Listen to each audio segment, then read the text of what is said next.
મહુવા સરકારી હોસ્પિટલની ગંભીર બેદરકારી, દર્દી પર પંખો પડતા મચી દોડધામ।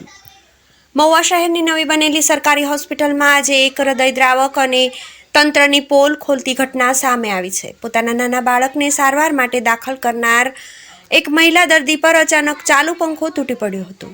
આ દુર્ઘટનામાં મહિલાને આંખના ભાગે ગંભીર ઈજાઓ પહોંચી છે અને ટાંકા લેવા પડ્યા છે। પ્રાથમિક માહિતી મુજબ ઈજા એટલી ગંભીર છે કે હાલ તેમને આંખે જોવામાં તકલીફ પડી રહી છે।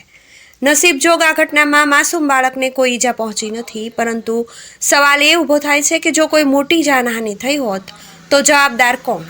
આશ્ચર્યની વાત તો એ છે કે આ હોસ્પિટલના બિલ્ડિંગને બન્યાને હજુ માંડ 1 વર્ષ જેટલો સમય થયો છે, ત્યાં જ આવી નબળી કામગીરીના નમૂના જોવા મળી રહ્યા છે। એક તરફ સરકાર દ્વારા આધુનિક સુવિધાઓના મોટા દાવા કરવામાં આવે છે, ત્યારે બીજી તરફ મહુવાની આ હોસ્પિટલની હાલત તંત્રની ઘોર બેદરકારીની સાક્ષી પૂરી રહી છે। હાલ તો આ ઘટનાને પગલે લોકોમાં ભારે રોષ અને હોસ્પિટલની સુરક્ષા સામે અનેક સવાલો ઉઠી રહ્યા છે। મારું નામ છે શેખ જાકીર જમાલભાઈ। શું બનાવ બન્યો હતો? બનાવમાં તો એવું છે કે અહીંયા ગવર્મેન્ટ હોસ્પિટલમાં મારા છોકરાને 2 દિવસથી દાખલ કરેલો છે। તે છોકરો 9 મહિનાનો છે અને એને એના મમ્મી બે સૂતા હતા તો ઉપરથી પંખો પડ્યો છે અને આ ગવર્મેન્ટ સરકારની આ હોસ્પિટલની બેદરકારી કહેવાય કે નાના નાના બાળકો આવે છે અને કોઈ ધ્યાન દેતું નથી। અહીંયા કેટલી ઈજાઓ થઈ છે?